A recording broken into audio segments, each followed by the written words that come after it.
Hola, bienvenidos a ADN Paranormal, el enigma que llevamos dentro. En lo profundo del valle de Yunguilla, donde la neblina cae como un velo sobre las montañas y el silencio es más denso que el aire, algo ocurrió. Algo que la ciencia no ha podido explicar. Una desaparición, una presencia, una verdad que fue enterrada entre murmullos y miradas esquivas. Hoy, en este episodio, abrimos el expediente del caso Lucero, un relato estremecedor de abducción, miedo y lo inexplicable, en uno de los rincones más enigmáticos del Ecuador. Prepárate para escuchar lo que muchos han callado. Esto es el silencio del Valle de Yunguilla. En los valles del sur ecuatoriano, donde el calor parece adormecer la lógica y el silencio pesa como plomo, existe un lugar llamado Yunguilla, famoso por su clima, por su vegetación y entre los más viejos de la zona por algo más, algo que viene desde el cielo, algo que no quiere ser entendido. En julio de 1997, Segundo Lucero, agricultor de 34 años, salió de su casa al caer el sol. Iba a revisar por qué sus gallinas estaban tan inquietas. Su esposa, doña Paulina, recuerda que ese día el cielo estaba más rojo de lo normal. Era como si el sol no quisiera irse, y el aire olía a metal. Ese es el relato y la descripción que nos da doña Paulina. Ese día Segundo no volvió, tampoco en la noche, tampoco la mañana siguiente. Al principio pensaron que se había emborrachado en algún rincón del valle, pero al tercer día lo encontraron. Caminaba descalzo por la carretera de tierra, los pies llenos de espinas. Estaba completamente desnudo, la piel sucia, pero sin heridas. Llevaba la mirada perdida, sin reconocer a nadie. Lo llevaron a casa y mientras lo bañaban, su esposa notó unas marcas en la espalda. No eran quemaduras, eran marcas perfectas, como grabados en espiral, simétricos, casi parecían hechos por láser. Y estas marcas nunca cicatrizaron. En los días siguientes, Segundo ya no dormía, se quedaba en posición fetal mirando a la esquina del techo. A las 3:33 de la madrugada, todas las noches se levantaba y comenzaba a dibujar símbolos en las paredes, con lo que tuviera en sus manos, tierra, tinta o su propia sangre.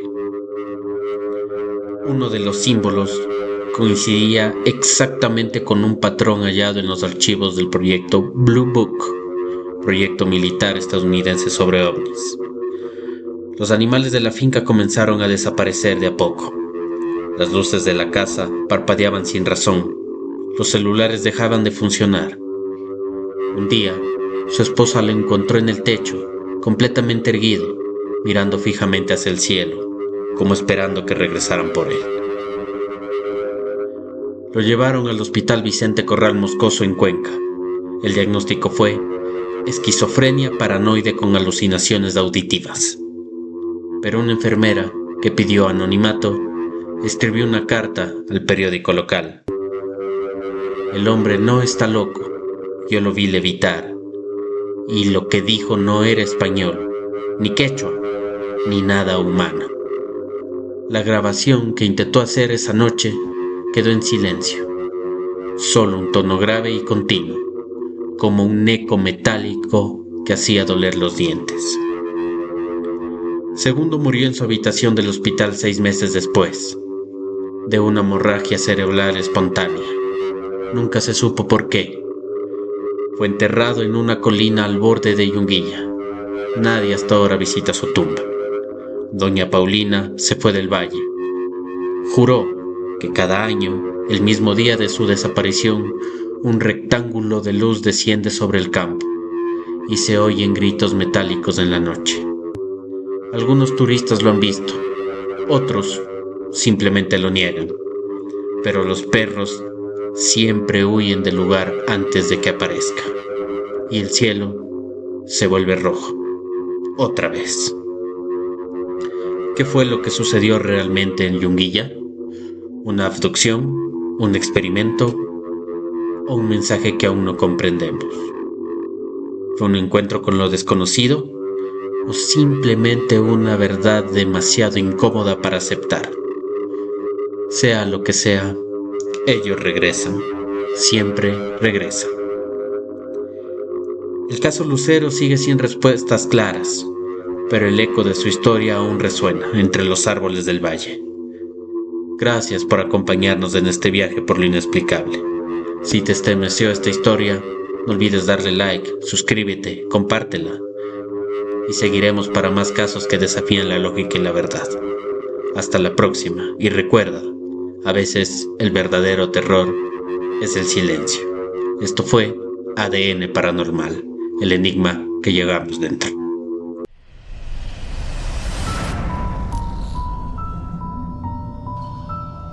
Hola, bienvenidos a ADN Paranormal, el enigma que llevamos dentro. Hoy no hablaremos de simples leyendas. Hoy abrimos la tierra y escuchamos lo que habita debajo. Duendes, criaturas pequeñas, mitológicas dicen algunos, pero en Ecuador muchos saben la verdad. En nuestras investigaciones escuchamos cientos de historias sobre estos seres. Algunas personas juran que los duendes atraen la suerte, la fortuna, la protección, incluso el poder. Pero hay otra cara, una más antigua, más oscura, la que no quieren contarte. Se repite en México, en Perú, en Bolivia y también aquí. No es coincidencia. Hay quienes dicen que si uno de estos seres te elige, ya no hay escape. Era el año de 2019, sector rural de Guaranda, en la provincia de Bolívar. Una mujer, a la cual hemos cambiado el nombre a Doña Matilde, habló con nosotros, y su testimonio aún nos quita el sueño. Mi nieta era buena niña, jugaba sola en el patio, decía que tenía un amiguito con un sombrero rojo. Al principio pensé que era su imaginación, pero un día le escuché hablando sola, no en español, en un idioma que me heló la sangre, viejo, como el tiempo antes del hombre. Esa noche comenzó todo. Primero fueron los pasos, cortos, apurados, sobre el techo. Luego vino la risa, una carcajada infantil, hueca, como si alguien se estuviera riendo desde dentro de las paredes. El esposo salió apresurado con una linterna, pero no vio a nadie. Solo halló huellas, pequeñas, con garras, marcadas en el barro y que se dirigían al pozo. Ellos pensaron que eran huellas de algún animal desconocido, pero a medida que pasaban los días, la niña, hija de Doña Matilde, comenzó a cambiar. Tenía pesadillas violentas, se arrancaba el cabello y repetía el mismo nombre una y otra vez, hasta que un día en la tarde la encontraron, lista para saltar. Me dijo que me dará oro si salto. La encontraron al borde del pozo, como hipnotizada. La salvaron, pero el precio ya estaba pactado. Esa misma noche, su hermanito recién nacido desapareció de la cuna. Nadie escuchó nada, ninguna puerta, ningún grito, solo el silencio. A la mañana siguiente, encontraron una cadena rota y un gorro rojo, sucio, apestando a tierra mojada en la puerta de la casa. Dicen que el niño está ahora debajo del cerro, con ellos, sirviendo a los duendes, porque eso hacen, se llevan a los inocentes y los transforman en uno de los suyos. Si alguna vez visitas Guaranda y ves a un niño con gorro rojo, no lo mires a los ojos, porque podría no ser humano, podría ser un hijo del cerro. Esto fue ADN Paranormal. Si este episodio te estremeció, dale me gusta, compártelo, suscríbete, antes que la niebla vuelva. Hasta la próxima.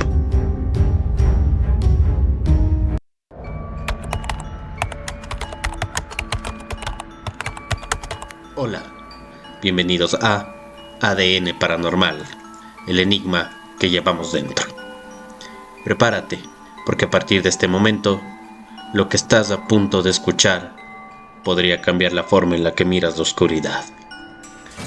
Dicen que en el corazón del centro de Quito hay historias que jamás fueron contadas por completo, relatos prohibidos que solo se susurran al oído en las noches sin luna, que bajo sus tejados de teja musgosa y balcones de madera corroída por los siglos reposan historias de almas que nunca encontraron descanso. Esta noche, en ADN Paranormal, te contaré la aterradora historia de la condesa de Loma Grande, un alma condenada y un jardín maldito. Quito, año 1885.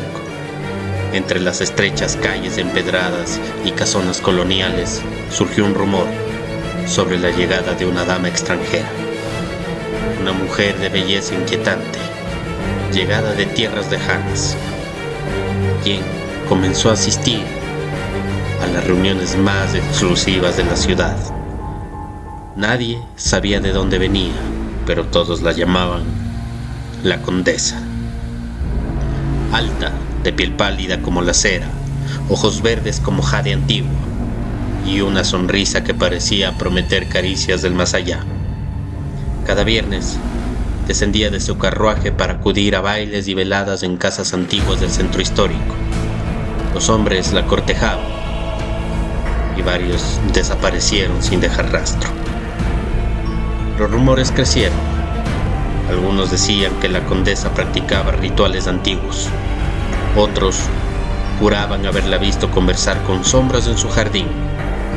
Incluso había quienes aseguraban que las flores de su patio jamás se marchitaban, alimentadas por la sangre de los desaparecidos. La ciudad, aterrada, evitaba acercarse a la vieja casa, hasta que, la última vez que se la vio, fue en una noche de tormenta.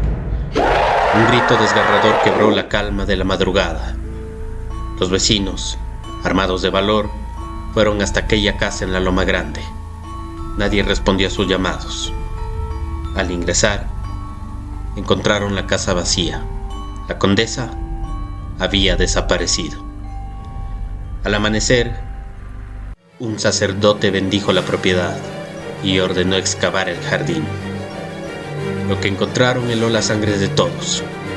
6 cuerpos en avanzado estado de descomposición. Hombres jóvenes, con gestos de horror en sus rostros y crucifijos apretados en las manos. Desde entonces, nadie quiso volver a esa casa, pero dicen que en las noches de luna nueva, una figura vestida de blanco baja desde la Loma Grande, que si la sigues, escucharás su voz fría susurrarte al oído, y que si pronuncias su nombre, te llevará con ella al jardín donde descansan los cuerpos que jamás hallaron paz. Dicen que su maldición sigue viva, que en Quito no todas las leyendas están muertas, y que algunas, como la condesa, aún buscan compañía. Si alguna vez caminas por las calles del centro histórico y ves a una dama de blanco flotando entre la bruma, no la sigas, no mires atrás, porque quizá la condesa de la Loma Grande aún está buscando a su próximo invitado. No se sabe si la condesa era una asesina en serie que siempre buscaba a su próxima víctima, o, como otros cuentan, fue la primera vampiresa en visitar la capital ecuatoriana. Gracias por acompañarme en esta historia oscura.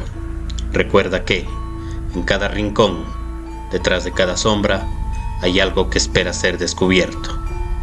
Si este episodio te estremeció, por favor compártelo, dale me gusta y suscríbete para poder seguir descubriendo más historias. Esto fue ADN Paranormal. Hasta la próxima.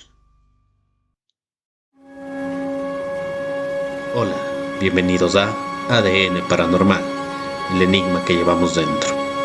Hoy viajamos al sur del Ecuador, a una ciudad antigua, de cielos bajos, callejones silenciosos y secretos antiguos.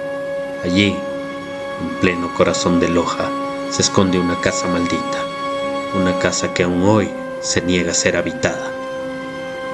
A mediados del siglo XX, una familia acomodada se mudó a la casa 512 de la calle Lourdes, en el centro histórico de Loja. Era una construcción antigua de estilo colonial, con techos altos y un sótano que había permanecido cerrado durante décadas. La familia comenzó a notar cosas extrañas desde el primer mes que se mudaron a esta casa. Luces que parpadeaban, puertas que se cerraban solas, pero todo parecía explicable, hasta que comenzaron los susurros. Por las noches, los niños escuchaban voces en el pasillo. La madre juraba oír pasos que subían del sótano, aunque nadie más vivía con ellos. Un día, el padre se armó de valor y decidió bajar al sótano e investigar qué eran estos sonidos. Allí, entre sombras y polvo, encontró algo más que telarañas. Lo que encontró ahí cambiaría su vida para siempre. En el fondo del sótano descubrió una pequeña habitación secreta, sin ventanas. En el centro había una silla de madera, rodeada de símbolos tallados en el piso. Había restos de muñecos con alfileres, velas negras y un diario. El diario hablaba de rituales oscuros, de sacrificios y de una entidad invocada por un sacerdote español en el siglo XVII. Este clérigo español había intentado corregir su error y sellar a una entidad demoníaca que él mismo le invocó, con ceremonias de exorcismo mezclados con rituales poco ortodoxos y nada pegados a la iglesia. Pero no lo logró. Esa misma noche que el padre descubrió el diario y todas las figuras y formas macabras que se encontraban en el sótano, todo cambió. La familia entera fue despertada por gritos inhumanos provenientes del sótano. Las paredes comenzaron a vibrar, los espejos se rompieron y una figura oscura se apareció en la sala. Tenía los ojos rojos y un rostro deformado por la ira. La familia huyó, jamás volvió. La casa fue abandonada por décadas. Hoy, la casa 512 sigue en pie, abandonada, fría. Los vecinos aseguran que nadie ha podido vivir allí más allá de una semana. Algunos han escuchado voces, otros han visto una figura en la ventana del sótano, aunque el lugar permanece cerrado. Si alguna vez caminas por Loja, evita la calle Lourdes, y si la ves, no te acerques a la puerta número 512, porque en Ecuador lo paranormal también tiene dirección. Gracias por escuchar esta historia. Si te gustó, dale like, sígueme y comparte este relato para que podamos seguir contándote lo que nadie se atreve. Esto es ADN Paranormal. Hasta la próxima.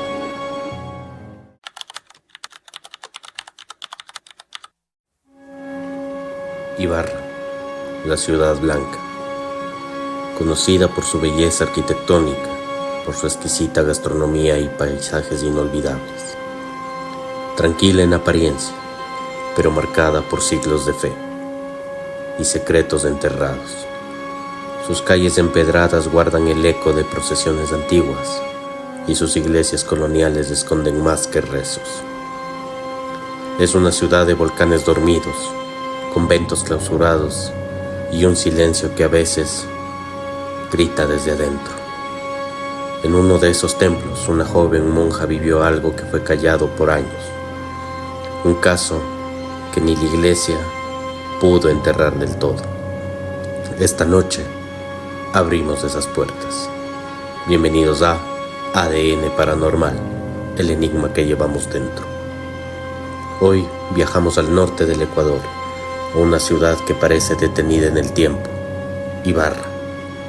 Entre sus callejones coloniales y templos centenarios hay uno que guarda un secreto, silenciado por la fe y el miedo. La historia de una novicia y un demonio que no quería marcharse. El convento de las Hermanas de la Misericordia fue fundado en el siglo XIX. Era un lugar de silencio absoluto. Solo ingresaban mujeres llamadas a la vida religiosa. En 2004 llegó una joven de 18 años, oriunda de la ciudad de Quito. Su nombre no ha sido revelado, pero las monjas la llamaban Sor Clara. Era devota, inteligente, pero muy reservada. En su primera semana empezó a tener sueños perturbadores, figuras oscuras, susurros detrás de las paredes y una sombra que se sentaba a los pies de su cama todas las noches. Pronto, Sor Clara comenzó a hablar dormida, diciendo frases en idiomas que nadie entendía. En el comedor decía que los alimentos tenían gusanos. A los pocos días se arrancó parte del cabello frente a la imagen de la Virgen. Las otras hermanas contaron que por las noches escuchaban cantos profanos y pasos pesados en los pasillos, cuando todas prácticamente estaban en sus habitaciones. Una madrugada encontraron en su Biblia palabras escritas con sangre que decían non serviam, y en español significa no serviré. El obispo de la diócesis de Ibarra autorizó un exorcismo canónico. Fue realizado en la capilla del mismo convento, bajo estricta confidencialidad. Participaron 2 sacerdotes, una psicóloga y 3 hermanas ancianas como testigo. Durante el rito, todas las velas se apagaron al mismo tiempo. Un hedor insoportable llenó la capilla. Sor Clara, atada al reclinatorio, gritó con una voz grave y masculina, con una voz que no era de ella. Yo estaba aquí antes de que ustedes llegaran. Ella es mía. Luego, reveló secretos personales de todos los presentes, incluyendo pecados que solo ellos conocían. El ritual duró 3 días. En el último, la joven convulsionó y cayó en coma por varias horas. Tras recuperarse, fue trasladada a un monasterio en Italia, lejos de Ecuador. El convento en Ibarra cerró sus puertas temporalmente y hasta hoy no recibe nuevas vocaciones. Oficialmente, la iglesia nunca reconoció el hecho como posesión demoníaca, pero el expediente fue sellado y enviado al Vaticano, en secreto. A veces, los lugares de fe no están exentos de oscuridad, y aunque el mal no siempre se deja ver, hay quienes lo han tenido frente a frente y aún escuchan susurros en el silencio de la oración. Gracias por escuchar un episodio más. Si te gustó, por favor dale like, comparte y sígueme para poder seguir contando historias que nadie más se atreve. Esto es ADN Paranormal. Nos escuchamos en el próximo episodio.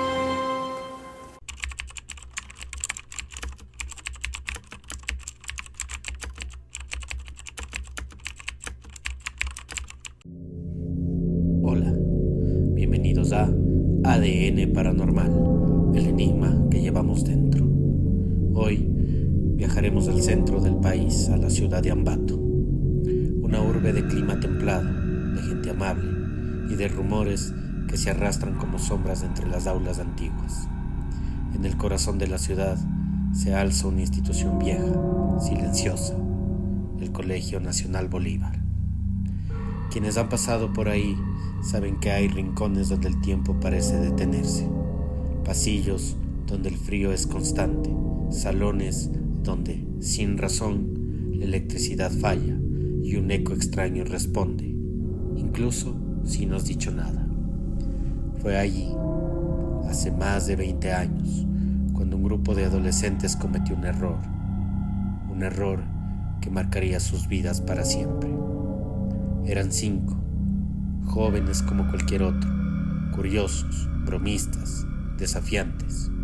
Jugaban con la idea de lo prohibido y de lo oscuro. Una tarde decidieron experimentar con la tabla Ouija, justo en el aula 3B, un aula donde, según la leyenda, una alumna se quitó la vida colgándose dentro del baño, unas décadas atrás. Eran las 5:15 de la tarde. El colegio se encontraba vacío. Solo el viento entre los árboles acompañaba su estupidez.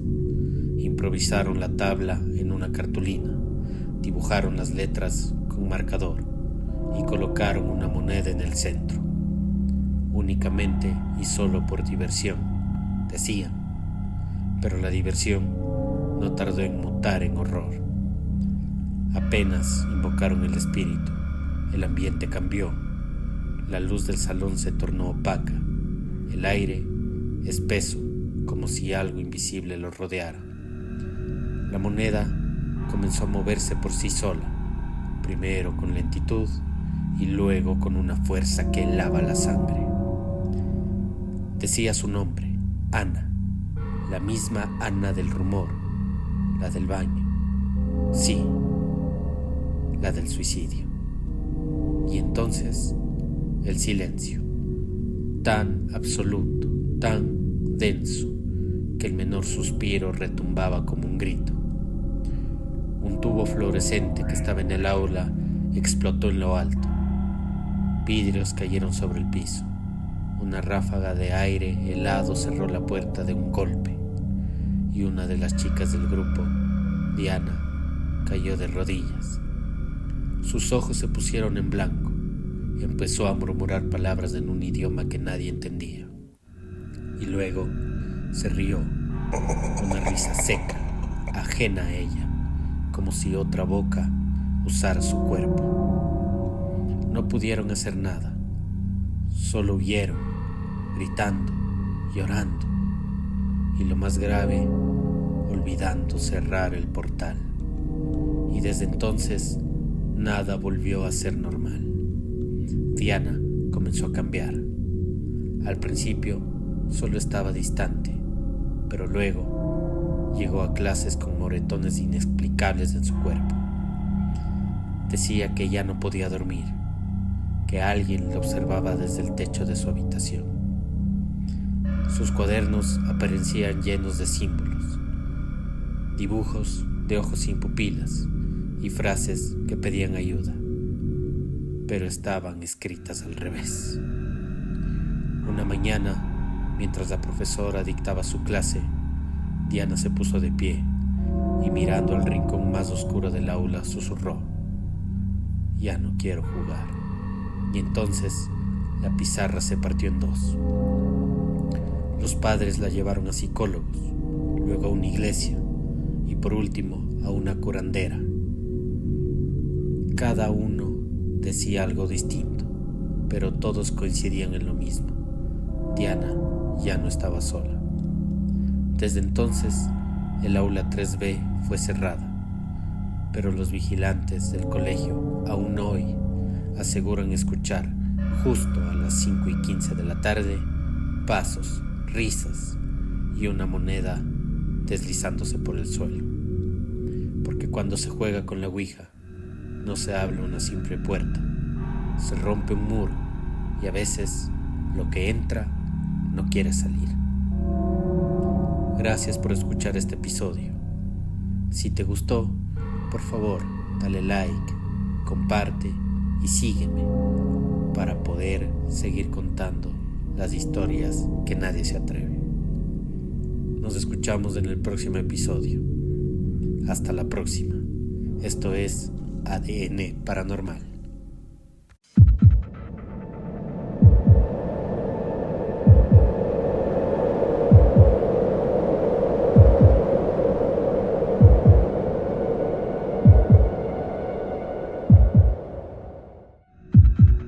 En el corazón de un barrio colonial, en una ciudad costeña donde el calor sofoca incluso a los muertos, entre callejones empedrados y balcones carcomidos por el tiempo, se alza una casa antigua, una casa que nadie habita, pero que no está realmente vacía. Los vecinos la llaman con temor la casa del diablo. Bienvenidos a ADN Paranormal, el enigma que llevamos dentro.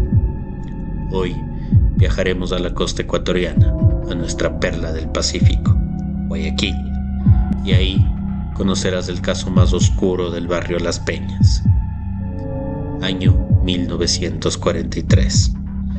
La familia Aguirre Ramírez se instala en una casona de 2 pisos, blanca, adornada con rejas de hierro forjado, justo al filo del río Guayas. El padre, don Leandro, era un comerciante recién enriquecido, pero nadie, absolutamente nadie, supo jamás de dónde provenía toda su fortuna.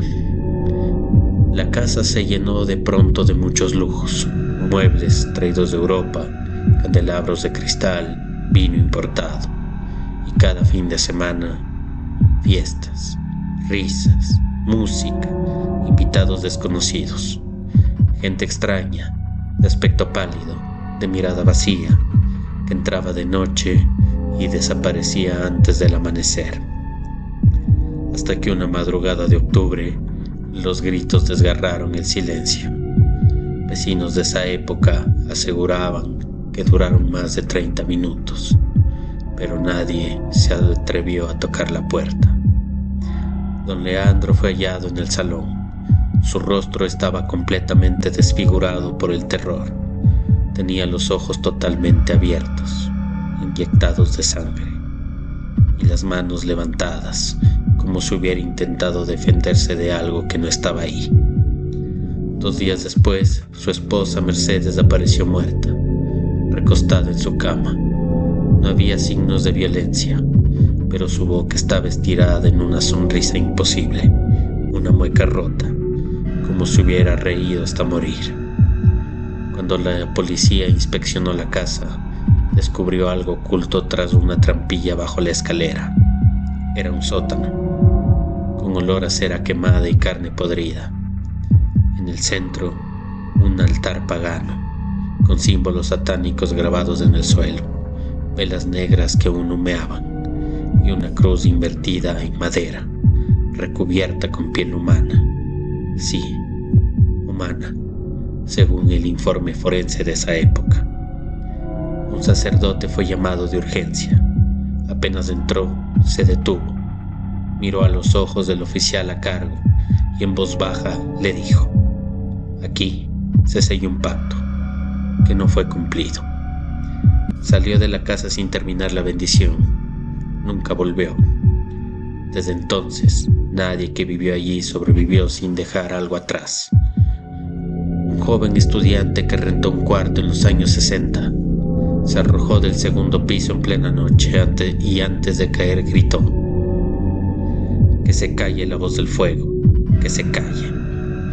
En los años 70, una familia entera desapareció: el padre, la madre, 2 hijos. Todo lo que quedó fue su perro, quemado vivo, atado frente al altar. En 1978, una mujer fue vista durante semanas hablando sola desde una de las ventanas del 2º piso. Sonreía, lloraba y susurraba un nombre que nadie entendía. Una noche, sin razón aparente, se arrancó los ojos con sus propias manos y antes de desmayarse dijo: ya no quiero ver al Señor de las Sombras. Hoy, la casa aún sigue ahí, oculta tras muros ennegrecidos por el hollín. Sus ventanas están tapiadas con tablones y clavos oxidados, pero nadie ha logrado sellarla por completo. Cada cierto tiempo, quien pasa por ahí afirma ver luces encenderse solas. Otros escuchan pasos o risas, y algunos dicen haber visto a un hombre de sombrero negro parado junto a la ventana del 2º piso. Si te acercas lo suficiente, podrás oírlo. No abras la puerta, él aún está aquí.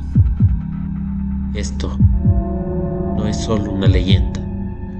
Los informes policiales existen, los certificados de defunción también, y los vecinos más antiguos todavía bajan la voz cuando pasan por la esquina de la calle Numa Pompilio Yona, donde un callejón sin nombre, que ahora es Pasaje España, susurra lo que nadie quiere oír.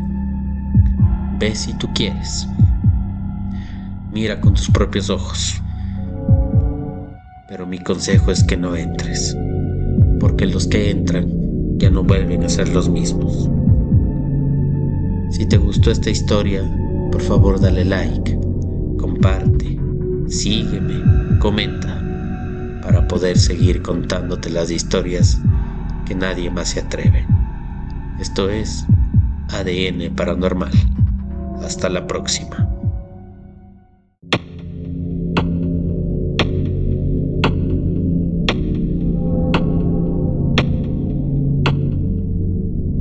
Advertencia. Lo que estás a punto de escuchar está basado en testimonios reales ocurridos en la ciudad de Cuenca, Ecuador. Por respeto a los involucrados, algunos nombres han sido modificados. Esta historia no es ficción, y si decides creerla, esta será tu decisión. Bienvenidos a ADN Paranormal, el enigma que llevamos dentro. Año 1994. La familia Calle López, un matrimonio joven, con 2 hijos pequeños, vivía en una antigua casa del barrio El Tejar, al noroccidente de Cuenca. Una tarde de domingo, mientras paseaban por el centro histórico, decidieron entrar a una feria de antigüedades junto al Parque Calderón. El aire olía a incienso y humedad. Entre objetos polvorientos y reliquias oxidadas, algo llamó la atención de la madre. Era un retrato pintado al óleo.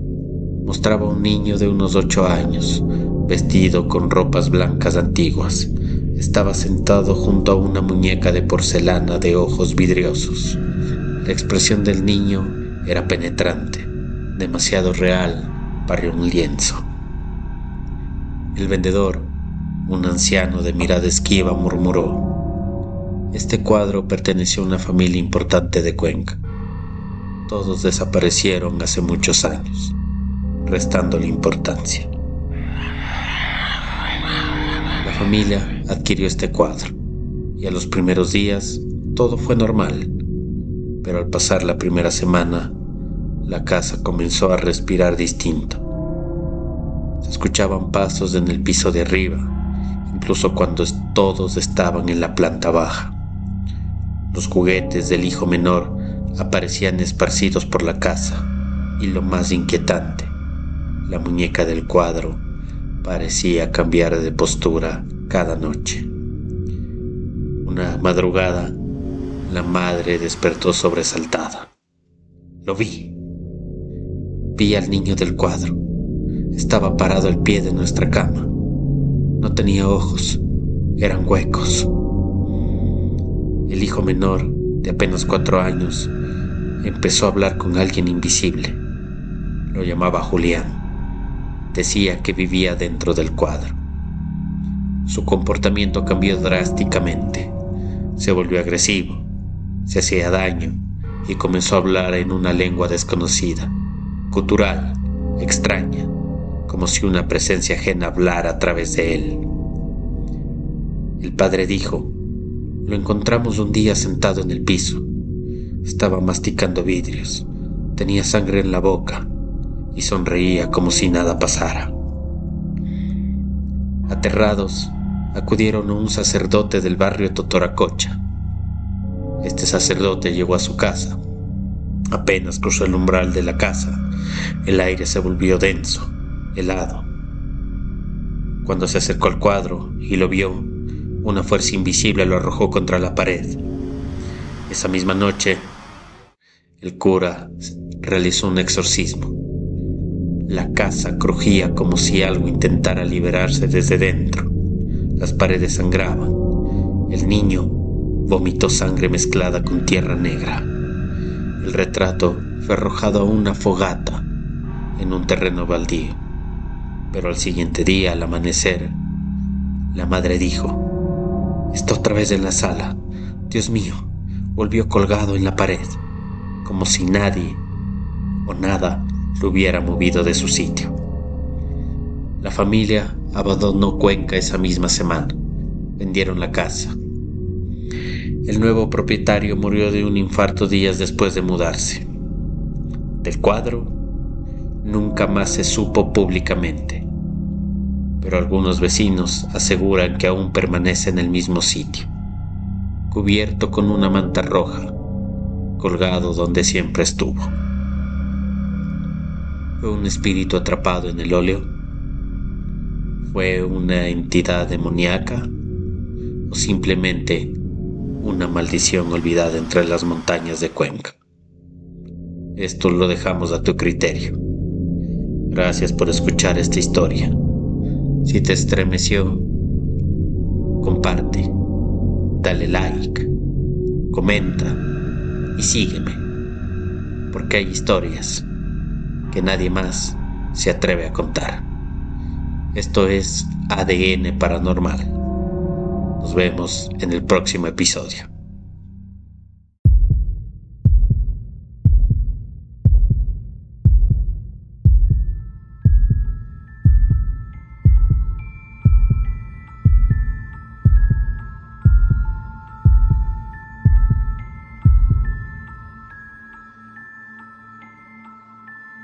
Cuando cae la noche y el cielo se llena de estrellas, algunos dicen que no estamos solos. Los llaman los grises. Cabezas grandes, ojos negros sin párpados, silenciosos, observadores, inquietantes. Esta vez vamos a descubrir quiénes podrían ser en realidad. Bienvenidos a este nuevo episodio. Hoy nos adentramos en uno de los temas más fascinantes y perturbadores del fenómeno ovni: los grises. ¿Quiénes son? ¿De dónde vienen? ¿Y qué quieren de nosotros? Prepárate, porque lo que vas a escuchar podría cambiar tu forma de ver el universo y a ti mismo. Bienvenidos a ADN Paranormal, el enigma que llevamos dentro. Todos los conocemos, aunque nunca los hayamos visto. De piel gris, sin cabello, brazos largos, mirada que no parpadea. Su imagen está en películas, series y en las pesadillas de miles de personas. Cuando hablamos de los grises, casi todos imaginamos la misma figura: una cabeza grande, ojos negros y almendrados, piel grisácea, cuerpo delgado, sin cabellos. Esta imagen no es casual. Se repiten testimonios, películas y supuestos encuentros reales en todo el mundo. Pero, ¿sabías que la descripción moderna de los grises se popularizó a partir de la década de 1960? Tras los famosos casos de abducción como el de Betty y Barney Hill. Desde entonces se convirtieron en el estereotipo más reconocido de vida extraterrestre. Existen varias teorías sobre quiénes son en realidad los grises. La primera, que son visitantes interestelares, vienen de sistemas estelares como Zeta Reticuli, con tecnología y conocimientos muy superiores a lo nuestro. La segunda, pueden ser seres interdimensionales, no viajan a través del espacio, sino entre dimensiones paralelas, apareciendo y desapareciendo a su voluntad. La tercera, que son entidades biotecnológicas. Algunos ufólogos y investigadores creen que no son seres vivos en el sentido humano, sino androides o clones creados por otra especie más avanzada, como los fieles sirvientes de los reptilianos. Y por último, la hipótesis más perturbadora: nuestra propia evolución futura. Una conjetura inquietante sugiere que los grises podrían ser humanos del futuro, regresando en el tiempo para corregir errores o recolectar material genético. Miles de personas alrededor del mundo han afirmado tener contacto con ellos. Descripciones comunes incluyen sensación de parálisis, comunicación telepática, una presencia de luz intensa y también experimentos médicos o extracción de muestras. Aunque para muchos esto es una simple ficción, relatos presentan patrones extrañamente similares, incluso en personas que nunca han estado en contacto. Aquí es donde entramos en terreno especulativo. Algunos creen que buscan nuestro ADN para salvar su especie. Otros que monitorean la Tierra para evitar que nos autodestruyamos.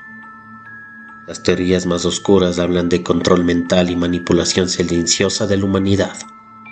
La verdad es que, hasta hoy, no tenemos pruebas irrefutables, solo fragmentos de un rompecabezas cósmico. Los grises siguen siendo uno de los mayores enigmas del fenómeno ovni. ¿Aliados? ¿Enemigos? ¿Simples observadores? Tal vez la respuesta no esté en el cielo, sino dentro de nosotros mismos. Y quizá estos seres no sean héroes ni villanos. Tal vez sean simplemente inevitables. Gracias por escuchar este episodio.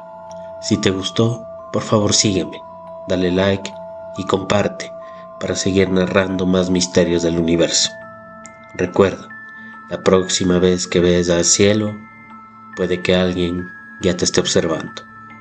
Esto es ADN Paranormal. Hasta la próxima.